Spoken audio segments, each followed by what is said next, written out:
Pijao Editores presenta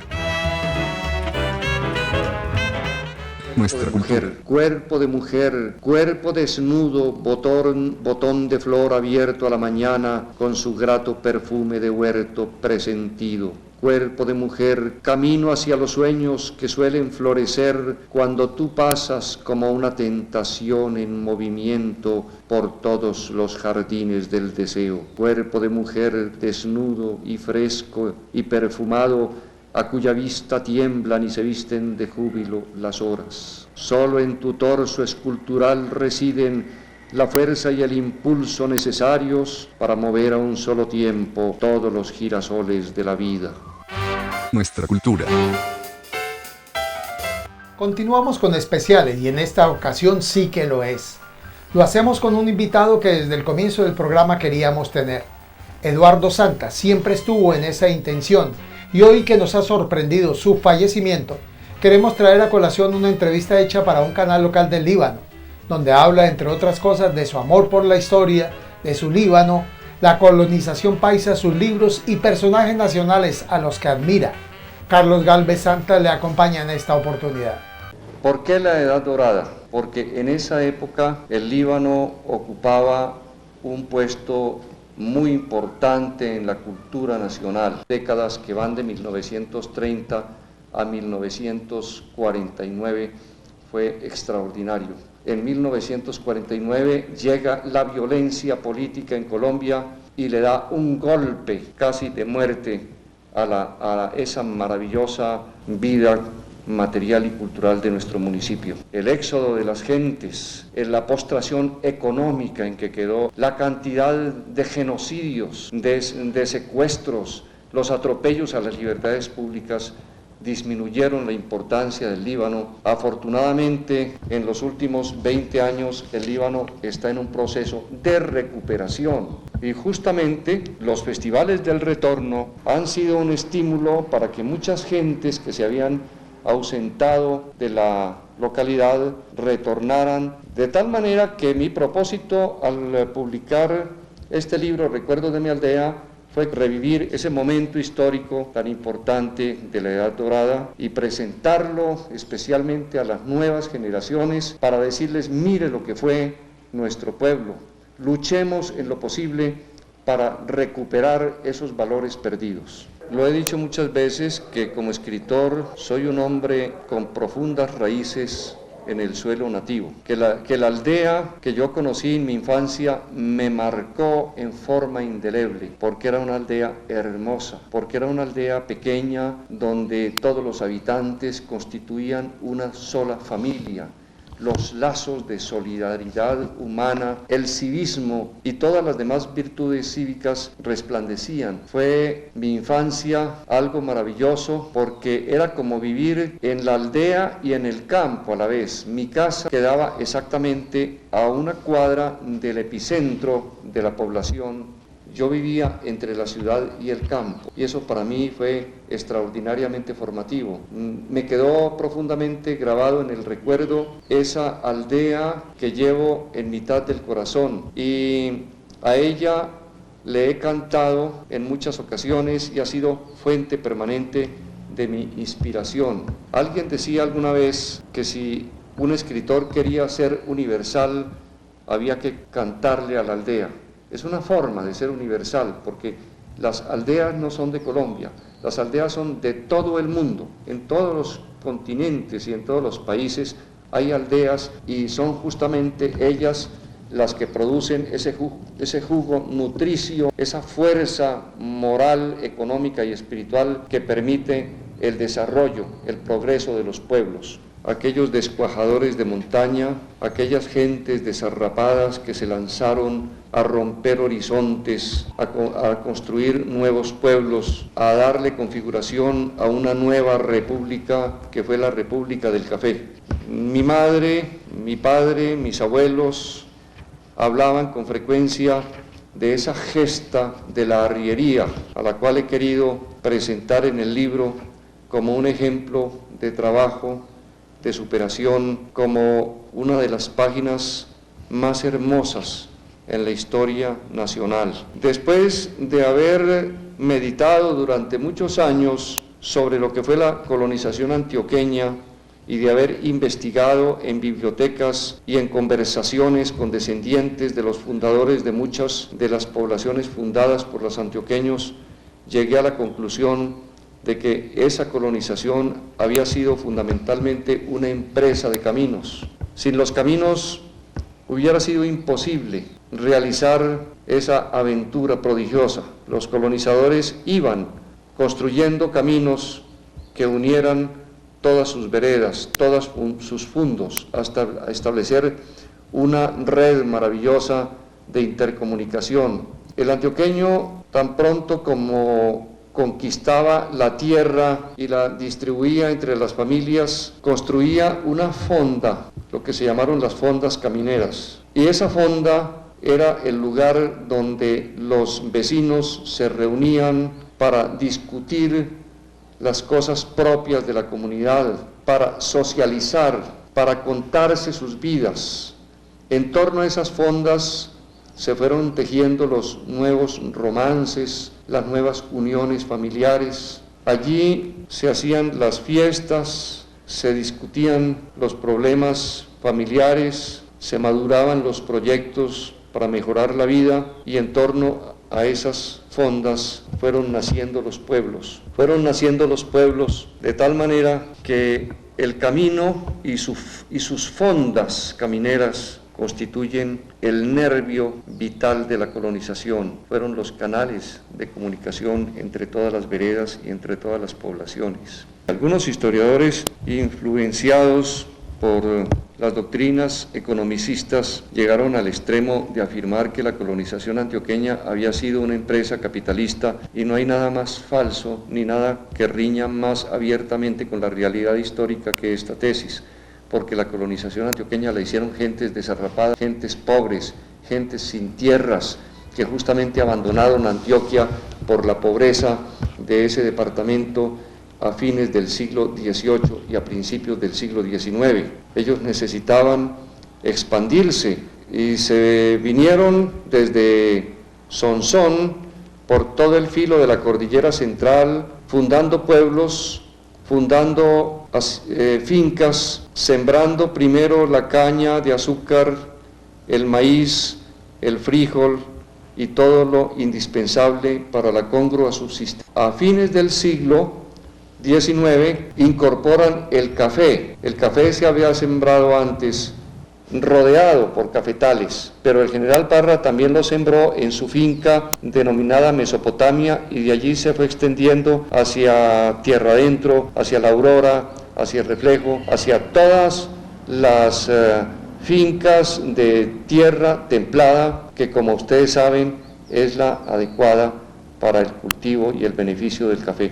La única gran reforma agraria que se ha hecho en el país fue la colonización antioqueña. ¿Por qué? Porque en virtud de ese movimiento masivo en el cual participaron cientos de miles de personas, se incorporaron a la economía cientos de miles de hectáreas. El colono antioqueño se apoderó de la tierra, tomó posesión de esos baldíos y de algunos que no eran baldíos, creando serios conflictos de orden legal con los poseedores de antiguas cédulas reales. Hacia mediados del siglo, los gobiernos radicales, especialmente el de ese gran presidente oriundo del Tolima, que se llamó Manuel Murillo Toro, el gobierno, o los gobiernos radicales, acabo de decir, respaldados por el Congreso, empezaron a tomar conciencia del fenómeno que se estaba sucediendo en el país en forma más o menos espontánea,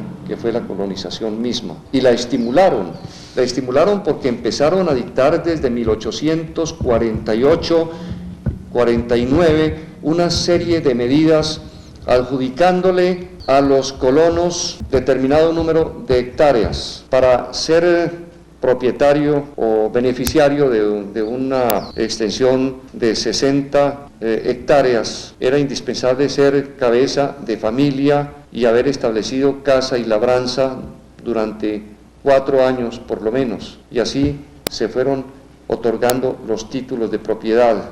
¿Quién otorgaba esos títulos de propiedad? El gobierno. el gobierno autorizado por el Congreso de la República, y el gobierno mismo enviaba a los agrimensores para que hicieran la medición de los fondos donde se establecían las familias de la colonización y para que trazaran en debida forma los poblados que debían de ser epicentros de cada una de esas regiones. De tal manera que si no es reforma agraria, este fenómeno mediante el cual miles de familias de origen antioqueño incorporaron a la economía nacional miles de hectáreas, entonces ¿a qué vamos a llamar reforma agraria? No hay ningún fenómeno en la historia colombiana que pueda equipararse a este movimiento masivo tan extraordinario. Fueron 30 años de recorrer caminos de la colonización, 30 años de hablar con descendientes de los fundadores, 30 años de buscar en archivos municipales y parroquiales, públicos y privados, de tal manera que es un libro en el cual las hipótesis están muy bien respaldadas. Cuando yo digo que la colonización antioqueña fue la única gran reforma agraria, aduzco en el libro mismo, en forma muy concreta, las leyes que expidió el Congreso de la República adjudicando cientos de miles de hectáreas a los que participaron en esa empresa. Cuando hablo de en qué momento llegó el café a los predios de la colonización, también lo hago con documento. Todas las tesis mías no son producto de las especulaciones hechas a la ligera, sino que corresponden a una seria y sistemática investigación de muchos años. Tal vez por eso el libro ha tenido tanta aceptación en las universidades, entre los investigadores no solamente del país, sino de los Estados Unidos y de otros países que se interesan por la historia de nuestra comunidad nacional. A raíz de la publicación de este libro, el doctor Guillermo Gaviria, director del Instituto Nacional de Vías, me llamó. Nuestra cultura. Cultura TV porque pues que está haciendo una labor gigante y pues eso de poder participar uno en ella es para invitar a lo mismo, que sigan todos viendo este trabajo y eso que se está haciendo en función del espíritu, del alma del Tolima, pues que eso es lo que están haciendo ustedes, porque este trabajo intelectual, cultural y espiritual que están haciendo, pues yo invito a todos que participen de él. Nuestra cultura. Los admiro mucho, me parecen muy valientes hacer un programa de televisión y llevarlo en formato digital en un tema como la cultura, que no es un tema viral ni un tema de estos que se van a convertir en los más comentados. Los televidentes les digo que valoren esfuerzos como estos y que no solamente es el periodismo cultural, sino también iniciativas para ayudar a fomentar lo bueno de nuestro Tolima. Nuestra cultura. En esta segunda parte habla de numerosos personajes de los que escribió y los que admira, contó lo que ha hecho con sus obras, cómo quemó una para que otra se destacara. Narra su vida como un escritor constante, investigador y educador, indudablemente destacado en el ámbito local, nacional y hasta fuera del territorio colombiano. Me dijo, acabo de leer su libro, La colonización antioqueña, una empresa de caminos, y creo que usted es la persona indicada para dirigir un equipo interdisciplinario que lleve a cabo un proyecto de restablecimiento de esos viejos caminos de herradura.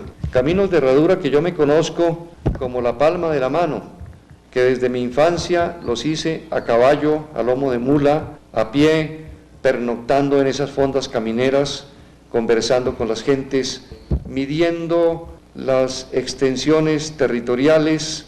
He sido buen caminante, buen montañista, me gusta profundamente la naturaleza y vivo en permanente comunicación con ella. Esa es otra de las razones por las cuales haya escrito La colonización antioqueña y por las cuales la mayor parte de mis libros están teñidos de ese sabor terrígena propio de las personas que hemos nacido en el campo o que hemos nacido en aldeas pequeñas y que las seguimos amando y conservando al menos en el recuerdo, porque esa aldea donde yo nací y que se llama el Líbano ya no es una aldea, ya es una ciudad, y eso ha pasado con la mayor parte de las poblaciones fundadas por los antioqueños, que merced al impacto de la tecnología y de los nuevos adelantos se han venido transformando, merced al fenómeno denominado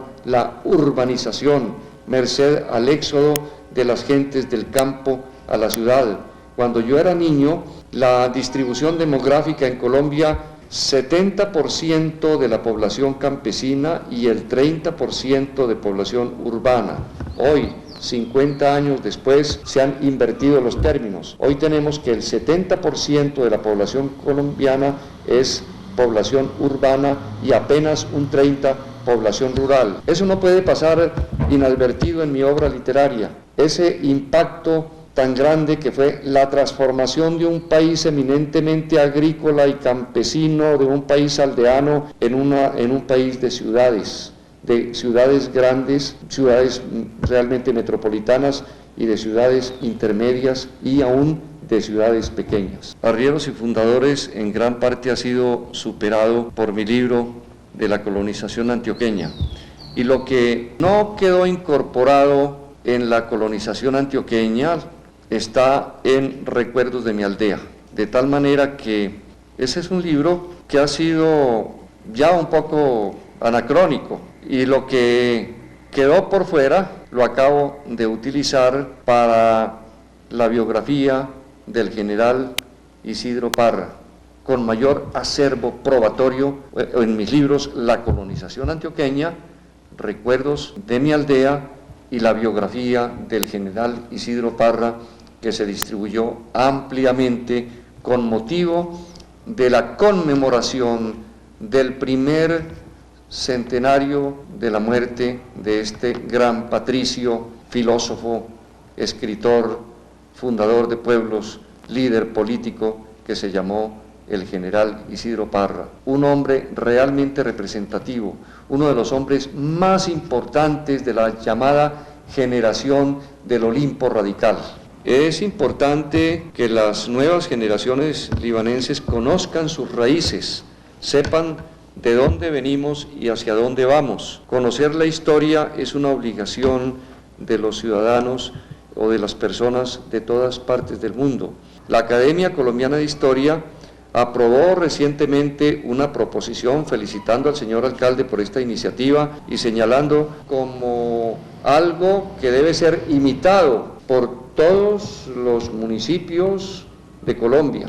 En el estudio de la historia hay que empezar por conocer la historia de la tierra nativa, la historia de la patria chica, porque desconocer la historia de la patria chica es desconocer sus propias raíces, y un hombre que desconoce sus raíces es un hombre que de un inconsistente, de un paso efímero por la existencia. La principal obligación del ser humano es saber de dónde viene y hacia dónde va. Este pequeño libro que acabo de dar a la luz pública bajo el patrocinio de la Academia Colombiana de Historia es una ampliación de ese estudio, porque yo seguí trabajando posteriormente para complementarlo con nuevas informaciones y con nuevos datos de carácter histórico.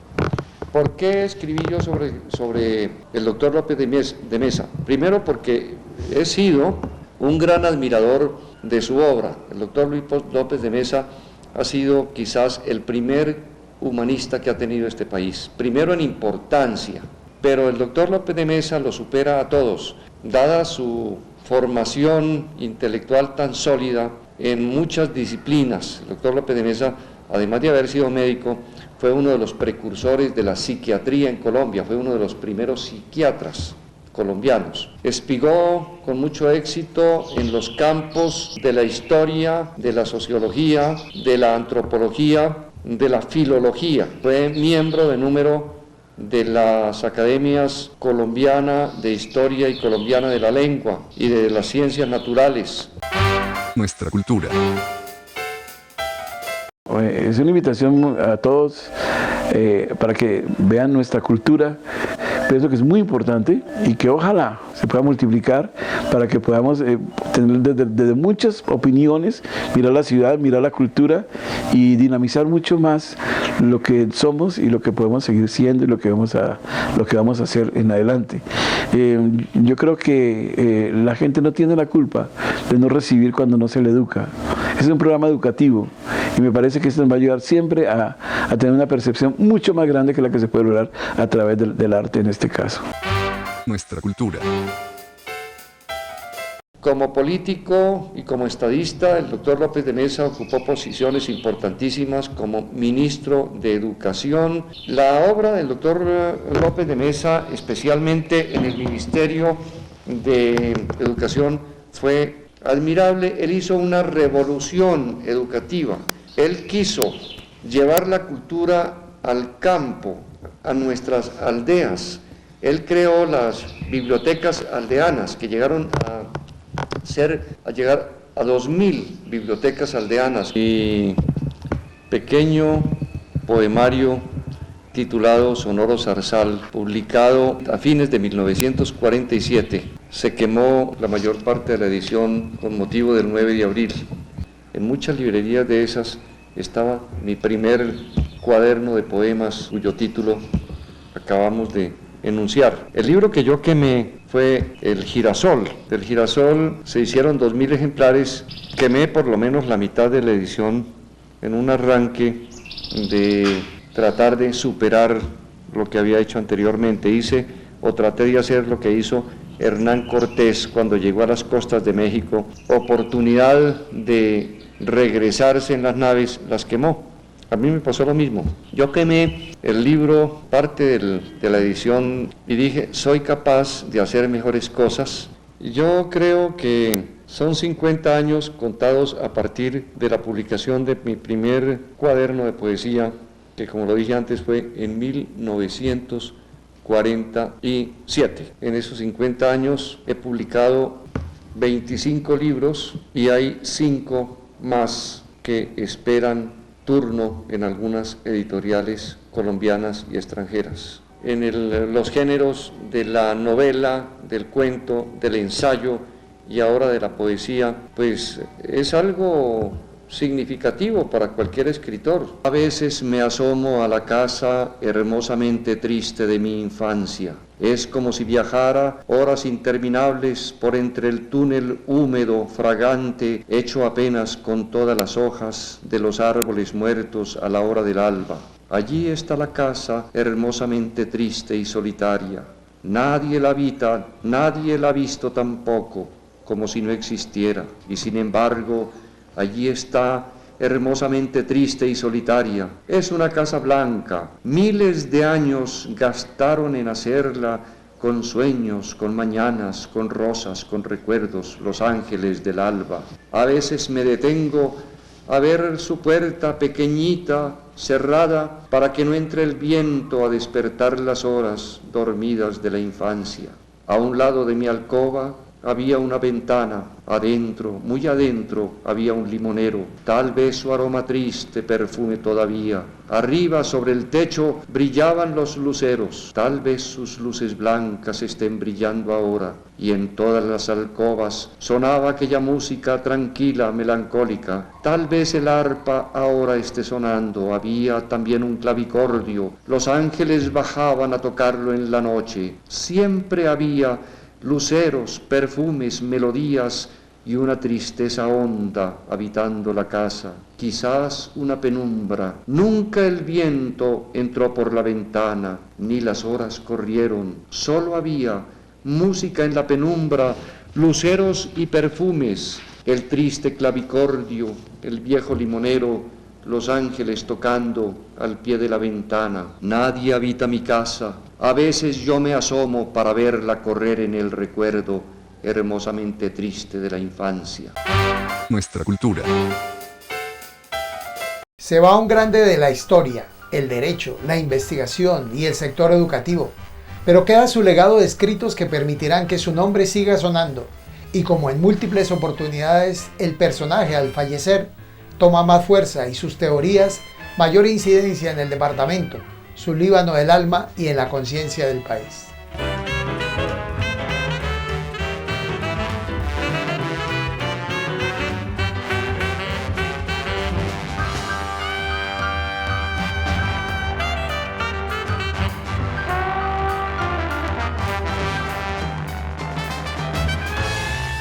Aquí termina nuestra cultura. Nuestra cultura.